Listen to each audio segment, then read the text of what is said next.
हम लोग रासायनिक अभिक्रिया एवं समीकरण के बारे चैप्टर को पढ़ चुके हैं। तो आइए कुछ इसके क्वेश्चन आंसर देख लेते हैं। हमारा पहला क्वेश्चन क्या है कि रासायनिक अभिक्रियाओं को व्यक्त किया जाता है संकेतों के रूप में, अनुसूत्रों के रूप में, समीकरणों के द्वारा और सरल सूत्रों के द्वारा। तो अब देखते हैं इसमें जैसे कि हम एक अभिक्रिया करवाते हैं, एक अभिक्रिया करवा रहे हैं, H2 है प्लस O2 है, ये क्या बनाया, मिलके पानी बना लिया। तो बैलेंस कर लेते हैं, ये बैलेंस हो गया, ठीक है। तो क्या है कि अब देख लेते हैं कि ये जो रासायनिक अभिक्रिया हुआ, तो रासायनिक अभिक्रिया के किस रूप में दर्शाए हम लोग, यानी कि हम एक समीकरण लिखे। तो इससे क्या पता चला कि रासायनिक अभिक्रियाओं को व्यक्त किया जाता है, तो किस में व्यक्त किया जाता है, समीकरणों के द्वारा यानी इक्वेशन के द्वारा। चलते हैं अब नेक्स्ट क्वेश्चन पे। हमारा नेक्स्ट क्वेश्चन क्या कह रहा है कि समीकरण के बाएं एवं दाएं दोनों ओर प्रत्येक प्रकार के परमाणुओं की संख्या समान है, यानी कि दोनों ओर, इक्वेशन के दोनों ओर, जैसे ये इक्वेशन है,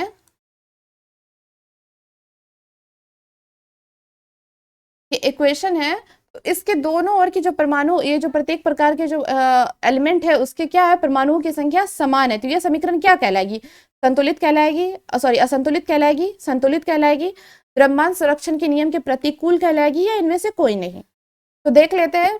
तो इधर क्या है हमारा, हाइड्रोजन में कितने परमाणु है, 2, और इधर ये 2 यानी कि 4 है। ऑक्सीजन कितने, यहाँ 2 से मल्टीपल है यानी कि 2 है।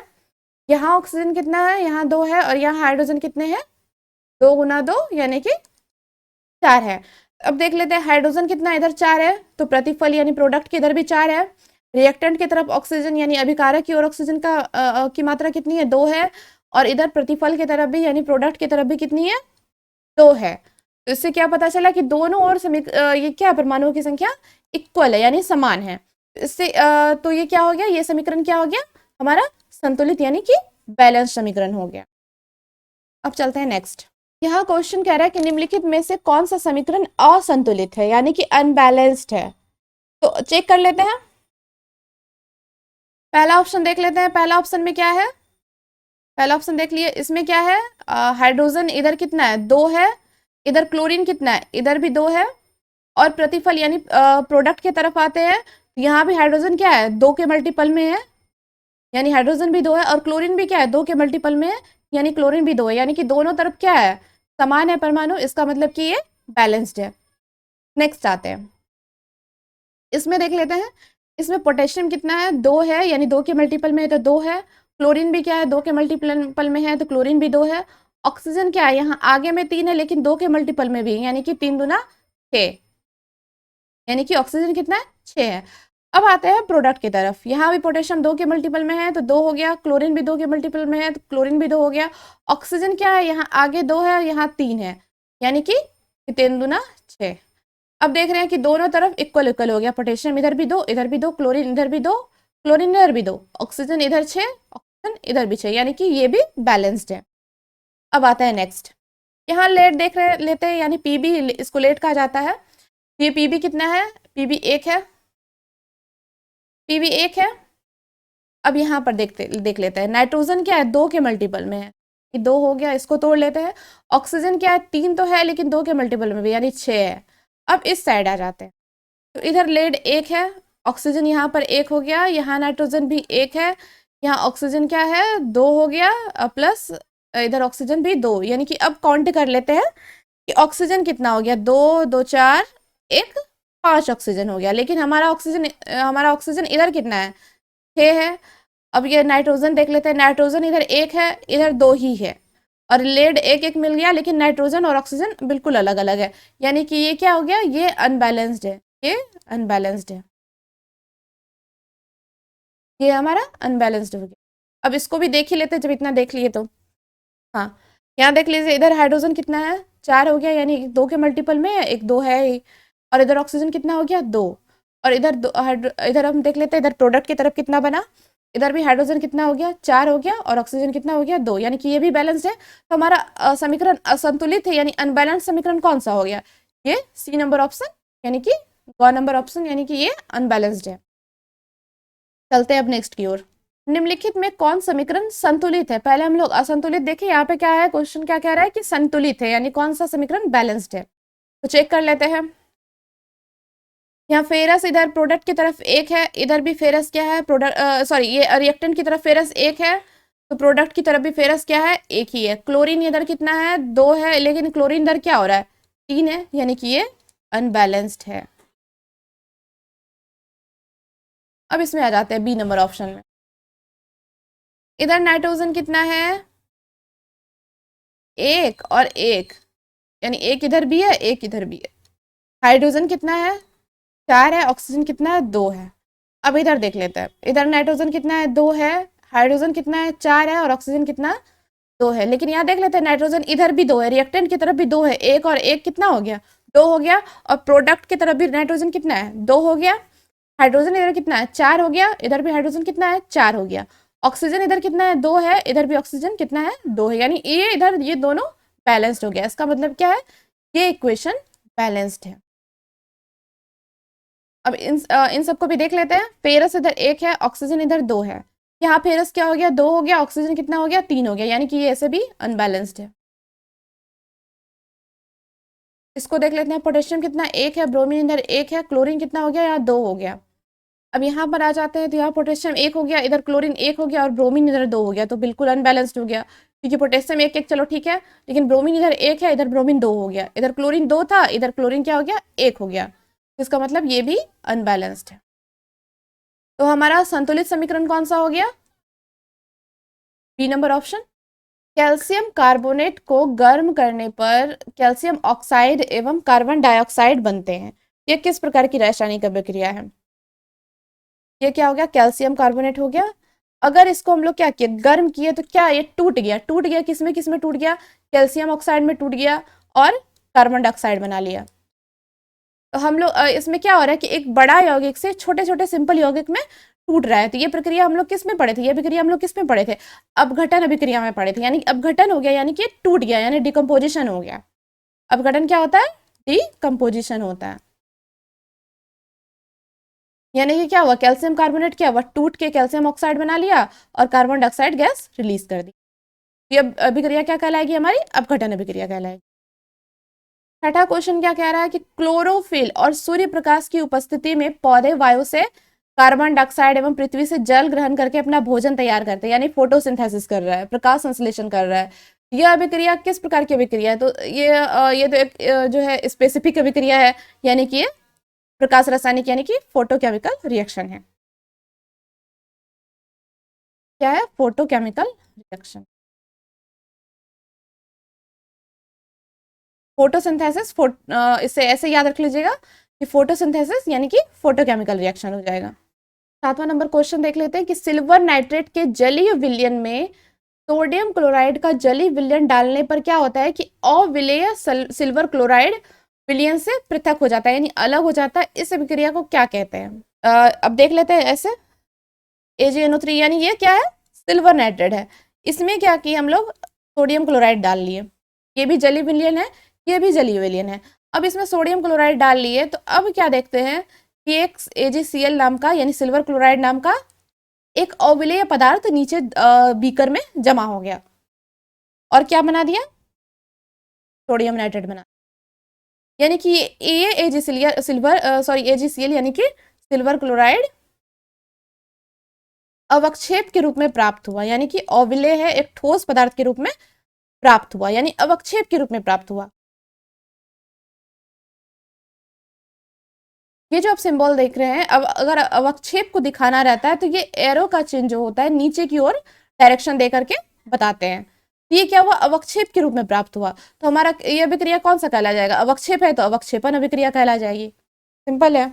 8वां नंबर क्वेश्चन क्या कह रहा है कि सोडियम हाइड्रोक्साइड और हाइड्रोक्लोरिक एसिड के बीच अभिक्रिया होने पर सोडियम क्लोराइड एवं जल बनते हैं। तो ये अभिक्रिया क्या कहलाती है, तो अभिक्रिया करवा लेते हैं।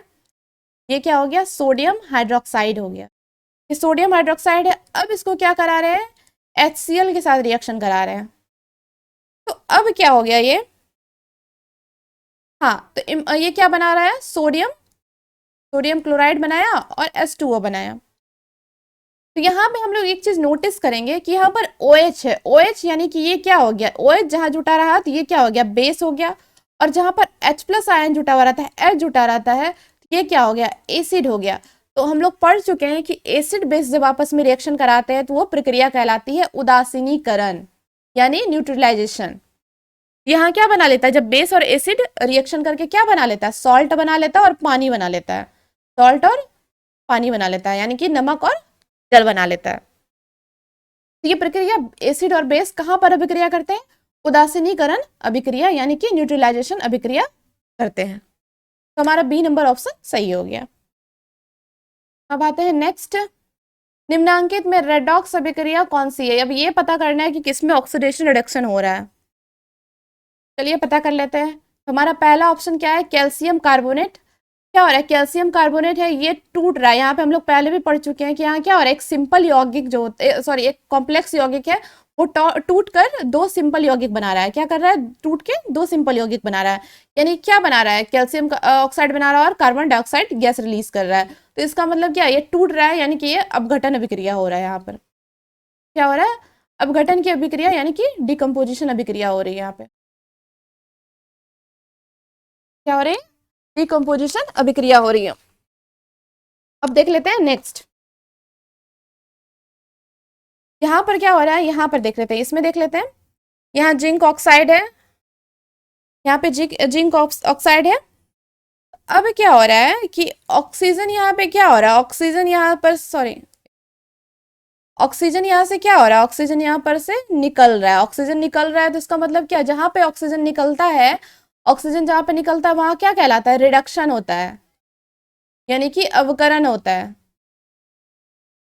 इसको इधर ना बना लेते हैं, तो इस साइड बना लेते हैं।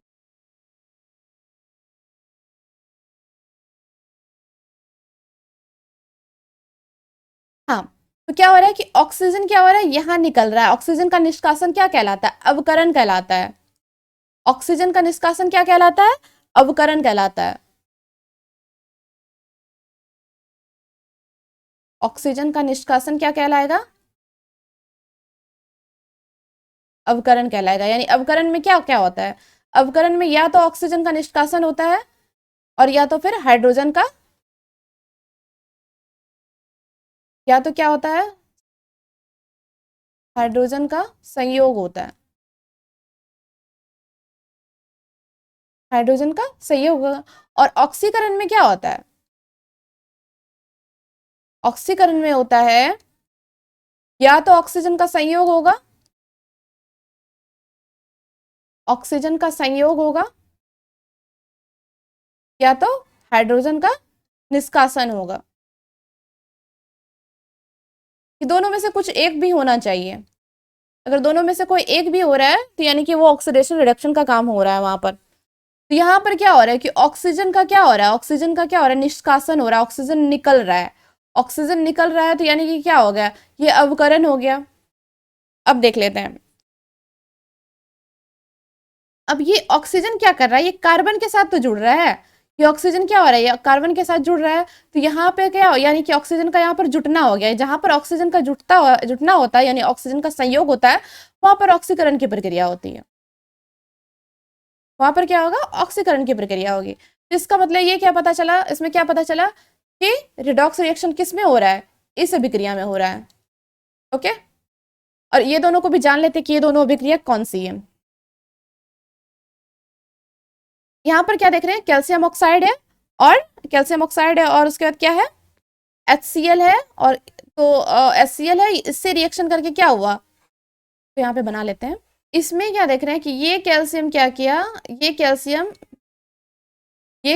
क्या किया, HCl के साथ निकल गया, HCl के साथ निकल गया। और ये हाइड्रोजन क्या किया, ये ऑक्सीजन के साथ निकल गया। यानी कि ये कैल्शियम क्या हुआ, अपना पार्टनर बदल के HCl ले लिया, मतलब ऑक्सीजन को छोड़ दिया और क्लोरीन ले लिया और कैल्शियम क्लोराइड बना दिया। और ये हाइड्रोजन क्या किया, अपना क्लोरीन पार्टनर को छोड़ करके ऑक्सीजन लेकर के पानी बना दिया। तो इसका मतलब ये वाला जो रिएक्शन हो जाएगा, ये वाला रिएक्शन हो जाता है डबल डिस्प्लेसमेंट रिएक्शन, यानी कि उभय विस्थापन अभिक्रिया, उभय विस्थापन अभिक्रिया। यानी कि डबल डिस्प्लेसमेंट रिएक्शन। अब ये जो नेक्स्ट है, ये नेक्स्ट वाला तो अभी जस्ट पढ़े हैं, अभी जस्ट इसके पहले ये वाला क्वेश्चन किए हुए हैं कि जहां पर OH है यानी कि बेस है और जहां पर एसिड है, तो इसका मतलब ये क्या हो जाता है, उदासीनीकरण, उदासीनीकरण अभिक्रिया कहलाती है। जहां पर बेस और एसिड रहेगा, याद रखिएगा कि जहां पर बेस रहेगा OH रहेगा और जहां पर H+ रहेगा यानी एसिड रहेगा, तो समझ जाइएगा कि वो अभिक्रिया क्या है, उदासीनीकरण यानी न्यूट्रलाइजेशन अभिक्रिया है। अब चलते हैं नेक्स्ट। निम्नलिखित में ऊष्माक्षेपी अभिक्रिया कौन सी है? तो हम लोग ऊष्माक्षेपी में क्या पढ़े थे, ऊष्माक्षेपी अभिक्रिया का जो रिएक्शन लिखते हैं वो कैसे लिखेंगे। अब जैसे पहले इसका ऑप्शन देख लेते हैं, यहाँ क्या है, N2+O2 क्या बनाया, 2NO बनाया और -Q जूल, ये क्या है, उष्मा है। अब बी नंबर ऑप्शन क्या कह रहा है, C+O2, CO2 बना रहा है और ये रिलीज कर रहा है कितना, 94.45 किलो कैलोरी उष्मा रिलीज कर रहा है। यहाँ पर देखिए कि S2+I2 प्लस इसमें कितना चाहिए, इस रिएक्शन को करने के लिए इतना एनर्जी चाहिए, 11.82 किलो कैलोरी चाहिए, तब जाकर के ये 2HI बना। तो हम लोग जब ऊष्माक्षेपी अभिक्रिया जब पढ़े थे तो उसमें हम लोग पढ़े थे कि उष्मा का क्या होता है, ऊष्माक्षेपी जो कि उष्मा रिलीज कर रहा है, यानी उष्मा शोषी को चाहिए, उष्मा वो क्या कर रहा है, एब्जॉर्ब करता है, और उष्माक्षेपी क्या करता है, उष्मा रिलीज करता है। तो हम जितना जो ऑप्शन देख रहे हैं, इस तीनों ऑप्शन में सिर्फ ये ऑप्शन ही है जो कि उष्मा को रिलीज कर रहा है। अभी पहला ऑप्शन देख लेते हैं। पहला ऑप्शन यहाँ क्या है, माइनस में क्यू जूल है। अगर इसको तीर के एरो के इस साइड लाएंगे तो ये इस तरह से हो जाता है, इसको इस तरह से लिख सकते हैं। अगर हम इसको क्या कह रहे हैं, अगर इसको हम एरो के इस साइड लाएंगे, ये प्लस में हो जाएगा,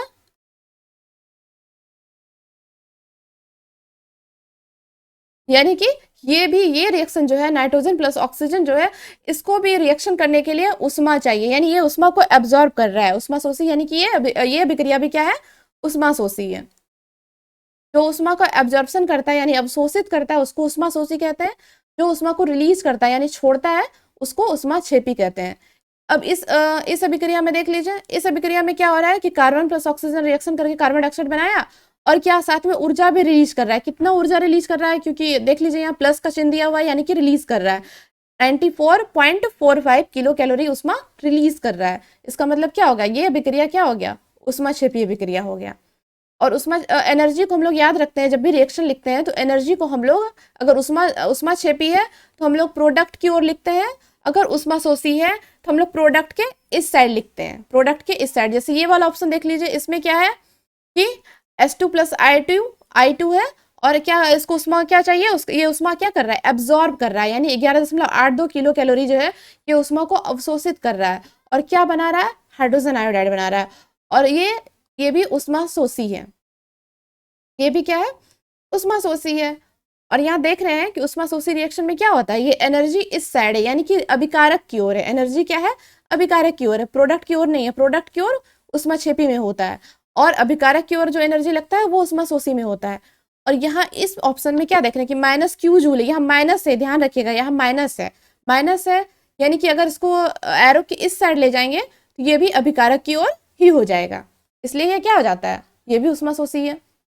अब चलते हैं नेक्स्ट की ओर, तो हमारा सही ऑप्शन ये हो जाएगा। ठीक है, हमारा अगला क्वेश्चन है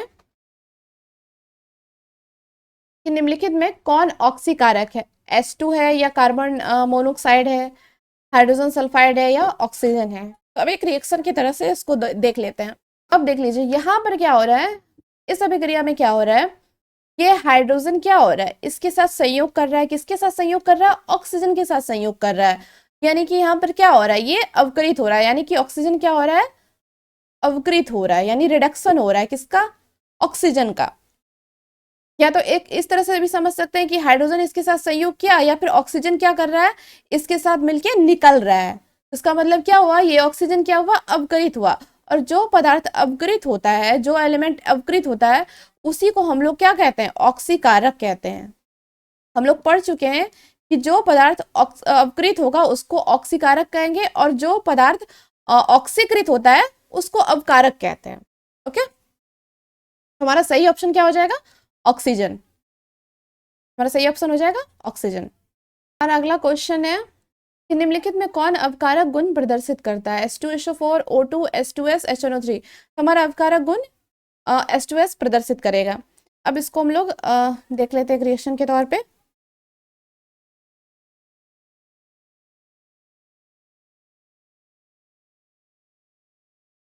तो यहाँ क्या देख रहे हैं कि हाइड्रोजन जो होता है, हाइड्रोजन सल्फाइड जो है, यहाँ पर क्या हो रहा है कि हाइड्रोजन का निष्कासन हो रहा है, यानी कि सल्फर इससे टूट के निकल रहा है। जहां पर हाइड्रोजन का निष्कासन होता है तो वहां पे क्या होता है? ऑक्सीकरण होता है। हम लोग पढ़ चुके हैं कि जहां पर हाइड्रोजन का निष्कासन होगा या फिर ऑक्सीजन का संयोजन होगा तो वो प्रक्रिया क्या कहलाती है?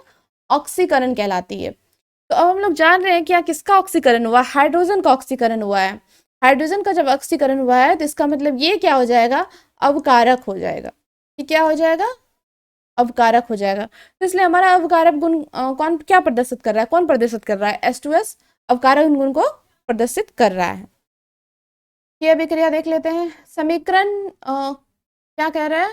कॉपर है और ऑक्सीजन है, ये क्या बनाया? कॉपर ऑक्साइड बनाया। तो ये किस प्रकार की अभिक्रिया है देख लेते हैं।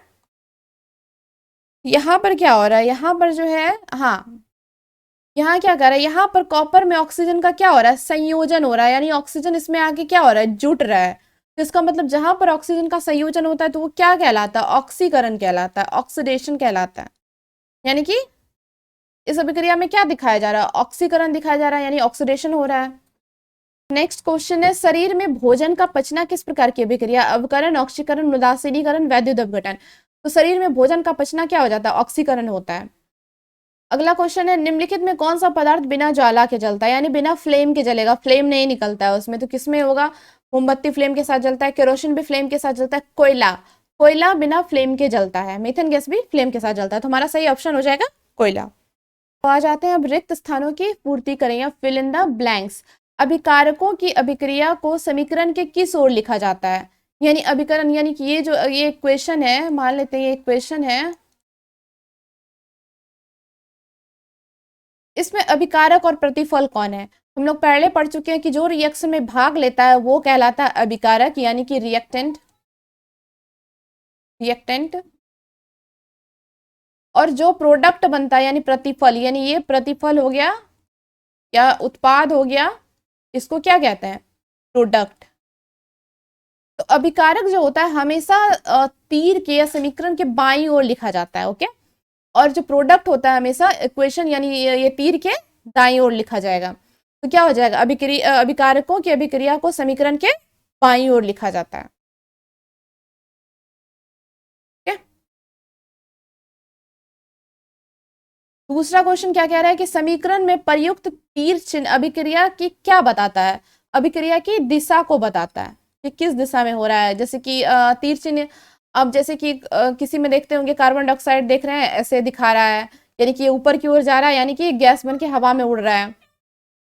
अब जैसे AgCl हुआ, ये अवक्षेप के रूप में प्राप्त हुआ, तो ये अवक्षेप के रूप में प्राप्त होता है, इसमें क्या करते हैं? तीर को नीचे के डायरेक्शन में दिखाते हैं। अब जाते हैं नेक्स्ट क्वेश्चन।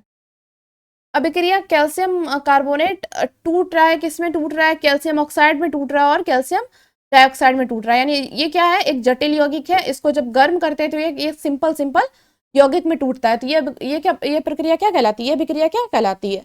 अपघटन अभिक्रिया, यानी कि डिकम्पोजिशन रिएक्शन कहलाती है। तो यहाँ पे क्या हो जाएगा? ये अपघटन अभिक्रिया है। ये कौन सी अभिक्रिया है? अपघटन अभिक्रिया है।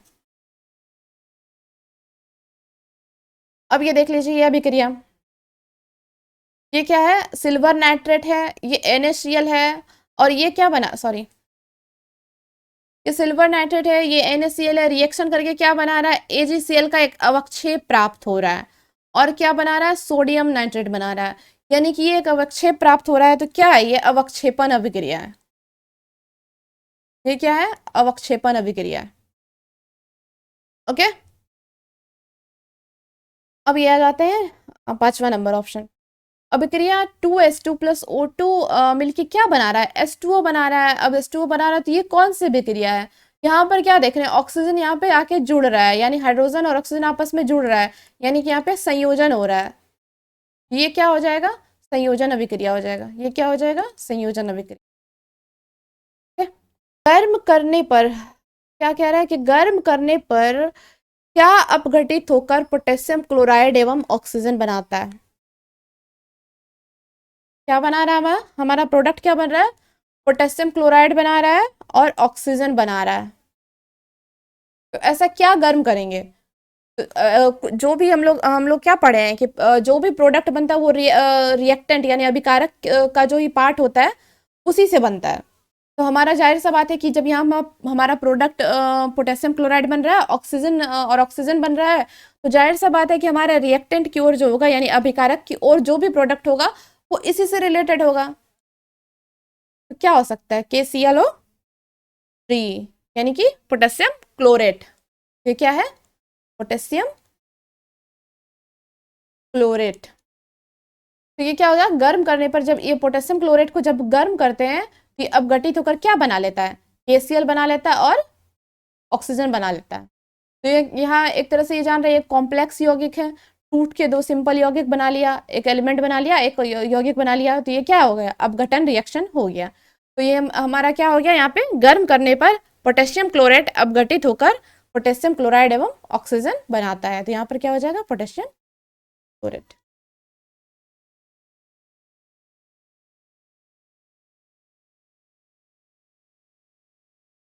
अब आते हैं, जिस अभिक्रिया में हाइड्रोजन का संयोग होता है, जिस अभिक्रिया में हाइड्रोजन का संयोग होता है, याद रखिएगा हाइड्रोजन का संयोग हो रहा है, तो वो अभिक्रिया क्या क्या कहलाती है? जहां पर हाइड्रोजन का संयोग होता है तो वो अभिक्रिया क्या कहलाती है? हमारी अवकरण कहलाती है। यानी कि ऑक्सीजन का निष्कासन और हाइड्रोजन का संयोजन क्या कहलाएगा? अवकरण कहलाएगा। अब नेक्स्ट क्वेश्चन देख लेते हैं कि जिस अभिक्रिया में किसी तत्व के साथ ऑक्सीजन जुड़ता है, यहाँ पर देखिए यहाँ पर ठीक उल्टा हो रहा है, यहाँ हाइड्रोजन का संयोजन हो रहा है, यहाँ पर ऑक्सीजन का संयोजन हो रहा है। तो जहां ऑक्सीजन का संयोजन होगा वह अभिक्रिया क्या कहलाएगी? ऑक्सीकरण कहलाएगी। यह अभिक्रिया क्या कहलाई? ऑक्सीकरण कहलाई। अब देख ले इसे, सिल्वर नाइट्रेट के विलयन में कॉपर डालने पर धातु की प्राप्ति होती है। तो किस धातु की प्राप्ति होती है? तो देख लेते हैं। ये सिल्वर नाइट्रेट है, कॉपर के साथ इसमें कॉपर डाल दिए और उसके बाद जब इसको रिएक्शन करवाए तो क्या हो गया? ये कॉपर क्या करेगा? ये नाइट्रेट के साथ निकल जाएगा।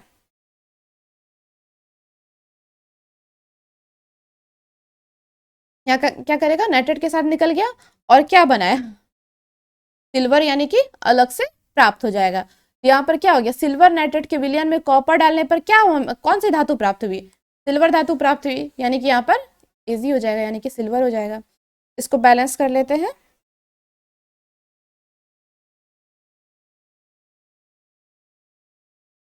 बैलेंस हो गया। देन नेक्स्ट यहाँ क्या है? ट्रू और फॉल्स को चुनना है। तो पहला नंबर क्वेश्चन क्या कह रहा है कि जिस रासायनिक समीकरण के दोनों ओर प्रत्येक तत्व के परमाणुओं की संख्या क्या होती है? असमान होती है। असमान होती है। तो जो जहां पर दोनों तत्व की ओर की जो परमाणु संख्या असमान होगी तो वो क्या कहलाएगा? उसे संतुलित समीकरण कहते हैं। जब दोनों ओर के तत्व के परमाणुओं की संख्या क्या है? असमान है, यानी अलग अलग है, तो उसको संतुलित समीकरण थोड़े ना कहेंगे, उसको असंतुलित समीकरण कहेंगे। ये क्या हो गया? ये हमारा स्टेटमेंट क्या है? गलत है। ठीक है। अब दूसरा आते हैं। दूसरा क्वेश्चन क्या कह रहा है कि मैग्नीशियम में Mg+HCl क्या बना रहा है? मैग्नीशियम क्लोराइड बना लिया और हाइड्रोजन रिलीज किया। तो यह एक असंतुलित समीकरण है। देख लेते हैं। यहाँ मैग्नीशियम कितना है? 1 है। इधर मैग्नीशियम कितना है? 1 है। इधर हाइड्रोजन कितना है? 1 है। इधर हाइड्रोजन कितना हो गया? 2 हो गया। क्लोरीन इधर कितना है? 1 है। इधर क्लोरीन कितना हो गया? 2 हो गया। हम देख रहे हैं कि रिएक्टेंट की ओर मैग्नीशियम 1 है, हाइड्रोजन 1 है, लेकिन हाइड्रोजन इधर क्या प्रोडक्ट की तरफ 2 हो गया। क्लोरीन देख रहे हैं, क्लोरीन इधर 1 है, लेकिन प्रोडक्ट की तरफ क्लोरीन क्या हो गया? 2 हो गया। तो क्या यह एक असंतुलित समीकरण यानी अनबैलेंस्ड है? तो बिल्कुल अनबैलेंस्ड है। तो ये ऑप्शन, ये स्टेटमेंट क्या है हमारा? सही है। अब देख लेते हैं ये क्या है कि संयोजन अभिक्रिया में दो तत्व परस्पर संयोग करके यौगिक का निर्माण करते हैं। तो देख लेते हैं ये क्या हुआ? दोनों आपस में जुड़ गया और एक यौगिक बना लिया। ये बिल्कुल एक यौगिक का निर्माण करता है, तो ये स्टेटमेंट क्या हो जाएगा? सही हो जाएगा। ये क्या कह रहा है? चौथा नंबर स्टेटमेंट क्या कह रहा है कि अमोनिया और हाइड्रोजन परस्पर संयोग करके अमोनियम हाइड्रोक्साइड बनाते हैं। तो चलिए चेक कर लेते हैं। अमोनिया ले लेंगे पहले। ये क्या है? अमोनिया ले लिए। अब इसको हाइड्रोजन के साथ संयोग कराए तो क्या बना, ये हाइड्रोजन जाके इसमें जुट गया, क्या बना लिया, ये बना लिया धात्विक अमोनिया। ये क्या बना लिया, धात्विक अमोनिया, ना कि अमोनियम हाइड्रोक्साइड। अमोनियम हाइड्रोक्साइड तो बिल्कुल नहीं बनाया, यहाँ क्या बना लिया ये, धात्विक अमोनिया। अब तो इसका मतलब क्या होगा, ये स्टेटमेंट क्या है, गलत है। यानी कि अमोनिया और हाइड्रोजन परस्पर संयोग करके क्या बनाते हैं, धात्विक अमोनिया बनाते हैं, ना कि अमोनियम हाइड्रोक्साइड। तो अमोनियम हाइड्रोक्साइड कैसे बनता है, अमोनियम हाइड्रोक्साइड बनाने के लिए क्या करते हैं, अमोनिया में हम पानी डालेंगे तभी जा करके ये क्या हो जाएगा, अमोनियम, हमारा अमोनियम हाइड्रोक्साइड बनेगा।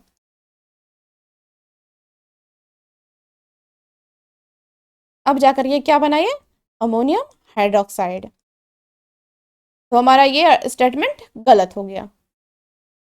अब देखते हैं कि अगला क्वेश्चन क्या कह रहा है कि जब तांबे की प्लेट को जिंक सल्फेट के विलयन में डालते हैं तो जिंक अवक्षेपित हो जाता है, यानी कि ये जिंक सल्फेट है, अगर इसमें हम कॉपर डालें तो क्या होता है, तो क्या जिंक अलग हो जाता है। तो इसके पहले हम एक चीज जानेंगे, विद्युत रासायनिक श्रेणी में जो एलिमेंट ऊपर की ओर होगा वो ज्यादा एक्टिव होगा। ये विद्युत रासायनिक श्रेणी है,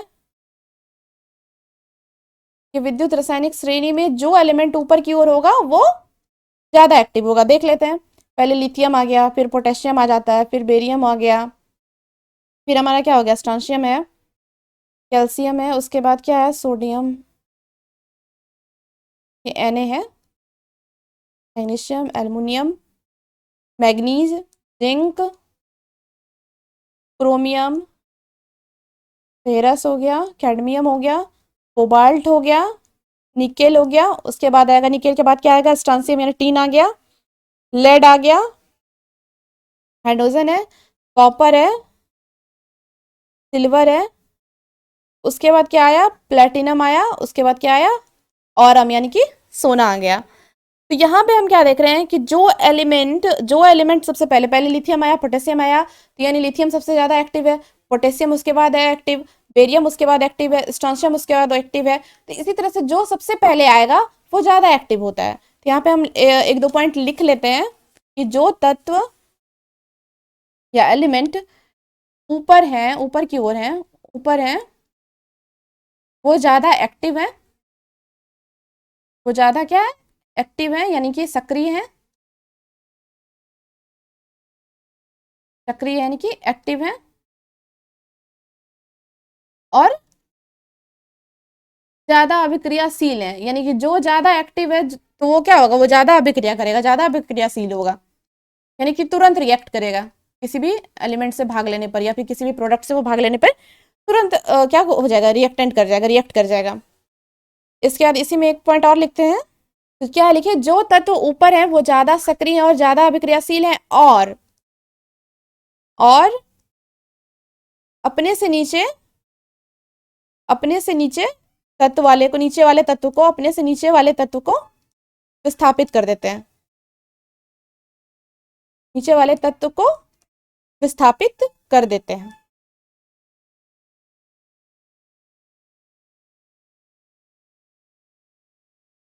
तो कहने का क्या मतलब है कि जो तत्व ऊपर है वो ज्यादा सक्रिय है और ज्यादा क्या है, अभिक्रियाशील है, और वो क्या करेंगे, अपने से नीचे वाले तत्व को हटा करके खुद उसकी जगह पर ले लेंगे। तो यहाँ पे हम ये वाला ऑप्शन, अब हम आते हैं क्वेश्चन पे, क्या कह रहे हैं कि जब तांबे की प्लेट, यानी तांबा का प्लेट ले लिए, उसको क्या किया, जिंक सल्फेट के विलयन में डाले, तो क्या जिंक अवक्षेपित हो जाता है, ये जिंक सल्फेट है, इसमें हम तांबा का प्लेट डाल दिए या कुछ डाल दिए। अब यहाँ पर देख लीजिए, विद्युत रासायनिक श्रेणी में क्या आता है, कहाँ पर है जिंक, जिंक यहाँ है, और कॉपर कहाँ है, कॉपर देख लीजिए यहाँ है, यानी कि इतना बाद में, ये पहले जिंक आया, फिर क्रोमियम आया, फेरस आया, कैडमियम आया, ऐसे आते थे। कॉरम कितना, सॉरी, कॉपर कितना बहुत पीछे आया, यानी बहुत लास्ट में आया, यानी कॉपर क्या है, कम अभिक्रियाशील है, ये कम अभिक्रियाशील है, ये क्या है, कम अभिक्रियाशील है, और जिंक क्या है, जिंक जो है अधिक अभिक्रियाशील है, ये जिंक क्या है, अधिक अभिक्रियाशील है। तो इसका मतलब कि जब जिंक ज्यादा अभिक्रियाशील है तो किसी भी कीमत पे कॉपर इसको नहीं हटा पाएगा, यानी कि ये रिएक्शन यहाँ पर होगा ही नहीं, यानी कोई मतलब कोई रिएक्शन ही नहीं होगा। ओके, लेकिन हाँ, अगर ऐसा रहता ना कि यहाँ पर अगर क्या कहते हैं कॉपर सल्फेट रहता, यहाँ पर ऐसा रहता कि कॉपर सल्फेट रहता, और अगर इसमें हम जिंक का कोई चीज डाल देते, तो यहाँ पे क्या करता है जिंक, क्योंकि जिंक ज्यादा अभिक्रियाशील है, कि कॉपर को हटा के खुद उसका जगह ले लेता, क्या बना लेता है, जिंक सल्फेट बना लेता, और इधर कॉपर रिलीज हो जाता।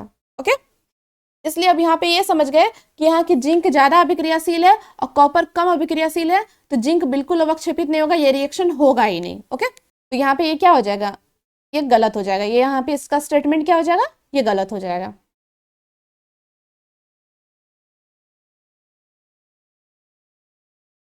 अब आते हैं क्या है यहाँ पे, रासायनिक अभिक्रियाओं के फलस्वरूप बने नए पदार्थ क्या कहलाते हैं, अभिकारक कहलाते हैं, बिल्कुल नहीं। यहाँ पे क्या है, क्या क्या कहलाएंगे, प्रतिफल कहलाते हैं। जैसे कि ये रिएक्शन हो रहा है, ये रिएक्शन हुआ, तो ये क्या कहलाए, ये जो हम जो रिएक्शन में भाग लेते हैं वो अभिकारक कहलाते हैं, और जो प्रोडक्ट ये मतलब ये जो बनता है, जो नया पदार्थ बनता है, उसको हम लोग क्या कहते हैं, प्रोडक्ट कहते हैं, या तो फिर प्रतिफल कहते हैं। हिंदी में प्रतिफल कहते हैं, अंग्रेजी में क्या कहते हैं, प्रोडक्ट कहते हैं। ओके, तो क्या हो जाएगा, ये स्टेटमेंट गलत हो जाएगा, क्योंकि क्या कह रहा है कि रासायनिक अभिक्रियाओं के फलस्वरूप बने नए पदार्थ अभिकारक कहलाते हैं, नहीं, वो क्या कहलाते हैं, प्रतिफल कहलाते हैं। तो इसलिए ये स्टेटमेंट क्या है, गलत हो जाएगा। अब आते हैं नेक्स्ट पे, पोटेशियम क्लोरेट को गर्म करने पर पोटेशियम क्लोराइड और क्या बन रहा है, ऑक्सीजन बन रहा है, तो यह अभिक्रिया अपघटन कहलाती है। देख लेते हैं, ये क्या हो गया, पोटेशियम क्लोरेट है, इसको जब गर्म किए तो क्या बना, ये पोटेशियम क्लोराइड बना, और क्या रिलीज हुआ, ऑक्सीजन रिलीज हुआ। इसको बैलेंस कर लिए। हाँ, तो ये क्या है कि एक बड़ा कॉम्प्लेक्स यौगिक है, एक जटिल यौगिक है, ये टूट कर क्या हुआ, सिंपल दो कंपाउंड में बन गया, यानी सिंपल सिंपल दो यौगिक बन गया। तो जाहिर सा बात है, ये टूट रहा है, तो ये क्या हो रहा है, अपघटन हो रहा है। तो यहाँ पे क्या कर रहा है, ये अभिक्रिया अपघटन कहलाती है, बिल्कुल सही। एक अभिक्रिया क्या कहलाएगी, अपघटन अभिक्रिया कहलाएगी। हमारा नेक्स्ट क्या है कि किसी पदार्थ का ऑक्सीजन के साथ संयोग की क्रिया क्या कहलाती है, अवकरण कहलाती है। नहीं, जब ऑक्सीजन के साथ संयोग हो रहा है, यानी ऑक्सीजन उसके साथ क्या हो रहा है, आके जुड़ रहा है, तो प्रक्रिया क्या कहलाती है, ऑक्सीकरण कहलाती है, अवकरण नहीं कहलाती है। अवकरण में क्या होता है, ऑक्सीजन उसके साथ निकल जाता है, यानी अवकरण में क्या होता है, ऑक्सीजन का यहाँ पर निष्कासन होता है, ऑक्सीजन का निष्कासन होता है, ना कि संयोजन। अवकरण में क्या होगा, ऑक्सीजन का निष्कासन होगा और हाइड्रोजन का संयोजन होता है। क्या होता है, हाइड्रोजन का संयोजन होता है। ठीक है? तो यहाँ क्या कह रहा है, किसी पदार्थ का ऑक्सीजन के साथ संयोग की क्रिया अवकरण कहलाती नहीं, ये बिल्कुल गलत स्टेटमेंट हो गया, क्योंकि ये प्रक्रिया क्या कहलाएगी, ऑक्सीकरण कहलाएगी, ना कि अवकरण। अब नेक्स्ट देख लेते हैं कि सिल्वर क्लोराइड को सूर्य के प्रकाश में रखने पर वह काला हो जाता है, यह अभिक्रिया प्रकाश रासायनिक अभिक्रिया कहलाती है।